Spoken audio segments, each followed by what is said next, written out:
Democrats talk about illegal immigrants the same way they used to talk about slaves.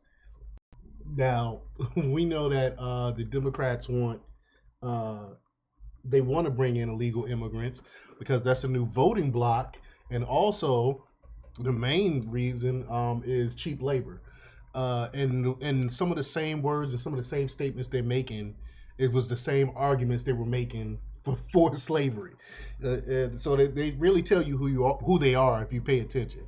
So we're gonna talk a little bit about that. But before we get started, go ahead and hit that like button, share this out so we can get this information out there.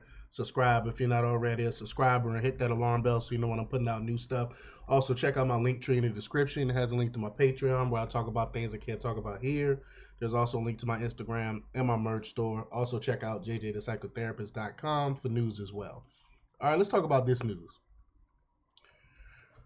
Quote, we require immigrants in the country, stated Democratic Rep. Gerald Nadler in a House Judiciary Subcommittee on Immigration Integrity, Security, and Enforcement hearing. He emphasized that without immigrants, particularly illegal immigrants, vegetables would go unpicked, leading to rot. So he literally was saying this stuff.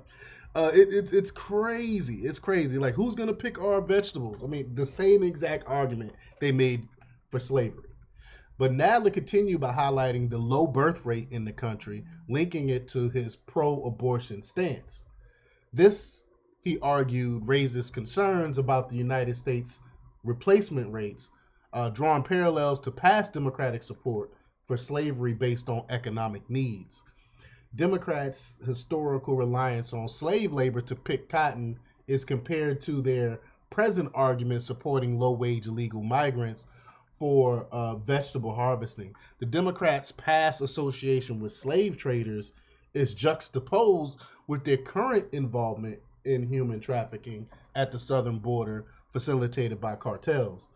The escalating human trafficking crisis at the southern border, now a multi-billion-dollar business, has seen over 300,000 illegal immigrants entering the U.S. in December alone.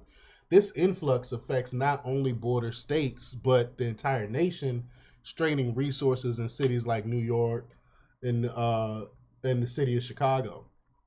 While the Texas Military Department's intervention, along with Rio Grande River, initially raised hopes. Along the Rio Grande River initially raised hopes.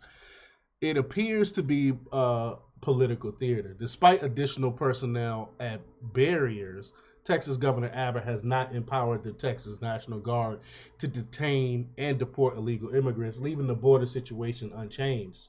In essence, the border remains open, wide open, contributing to the ongoing drug and human trafficking crisis. Nadler justifies this by asserting the necessity for immigrants to pick produce at exploitive wages for the vegetable industry. I mean, it's disgusting, but it's par course for the Democratic Party. We all know who they really are, but it's amazing listening to them explain the necessity of this. Is just ridiculous, and how it relates to slavery is just ridiculous. But let me know what you think. Leave your comments down below. Like, share, subscribe, and check out jjthepsychotherapist.com for the latest in news. Until next time, peace.